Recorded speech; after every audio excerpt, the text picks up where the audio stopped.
This is our life here in the Philippines. For today's video, I will wash our dishes.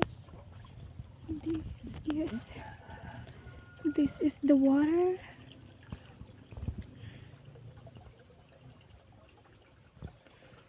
This is our kitchen.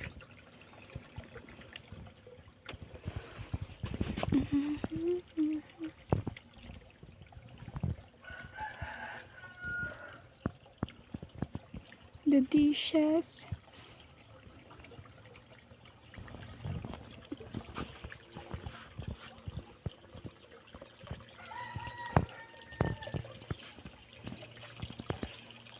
Our house.